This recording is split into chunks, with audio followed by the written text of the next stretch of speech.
The first time I saw my son-in-law, my daughter popped in for a few minutes to introduce me to her fiancé. What can I say? Well, what can I say? When I looked at him, I appreciated him. He's a normal and strong guy, everything I like. A homebody, unlike me.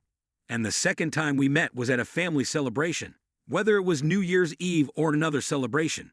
By then, he was already considered a member of the family. Handsome, as they say, my new son-in-law had everything on the mark. Height, appearance, manners. I liked him.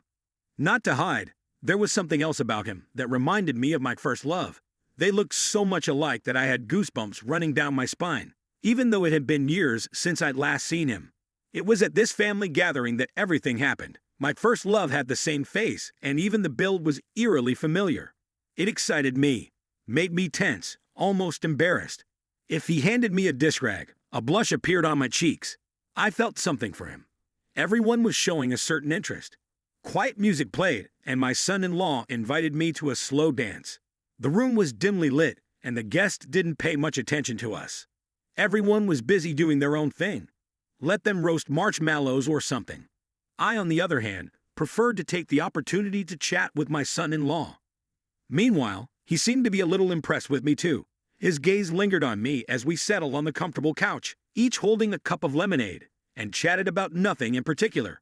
At one point, the conversation turned to business, and he looked at me intently. I pretended not to notice, but I wanted him to look at every detail. His cheekbones tensed, and I thought, "You're mine now." He grinned back and asked me to dance again, pulling me even tighter against him than before. My daughter wasn't around at that moment. She'd run out to the store for a few minutes to get something for the table. My mind was foggy, and all I could think about was finding a private place with my son-in-law. He turned out to be smarter than me. He went to the bathroom as if to wash his hands, but he was actually looking at me very intently. I followed him like a mouse, my heart pounding. Suddenly, he fished me out of the bathroom, and I stayed inside for a few minutes, washing my face with cold water and fixing my makeup. When my daughter returned, she didn't notice anything unusual. Only the glint in her son-in-law's eyes gave away his feelings. Whether he liked it or not, I couldn't tell, but from the look in his eyes, he was pleased. Let's just say I'm 50 years old. I try to keep in shape, but young girls are always better. It's not even an insult. It's just reality. A couple days later, they came again without company. I quickly rushed to the bedroom, putting on lacy and expensive lingerie just in case. Luck smiled on me when my son-in-law asked his wife to run to the store to get some juice. As soon as she came out, I realized what was about to happen. We sat down at the table, and he signaled with a look that there would be a sequel. I nodded in response. Yes, but not tonight, I thought. We spent the evening with the kids, drinking juice, and then they went home. Only after I showered did my daughter call. "Don't look so surprised, but your son-in-law forgot his phone, and will be right back." I thought he forgot it on purpose, so he could see me again. When I opened the door, wearing only a short robe, he saw me. He seemed to be completely immersed in his thoughts. The next time we met was a week later. He came running to me after work, and I didn't have to be coaxed for long. Even my daughter scolds me, saying I have too many friends. But what does she know? So here I am saying, eggs don't teach the chicken to lay. You wouldn't believe who came to tea with me. It's just my personality. I get such pleasure when I see someone fall for it. Either it cools off or it's the other way around. One or the other.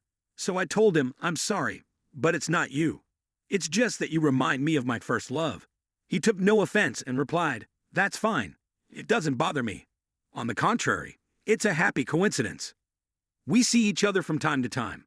I don't have the strength to keep him at a distance. As soon as I see him, everything swims before my eyes. My son-in-law is no fool either. He seizes the moment.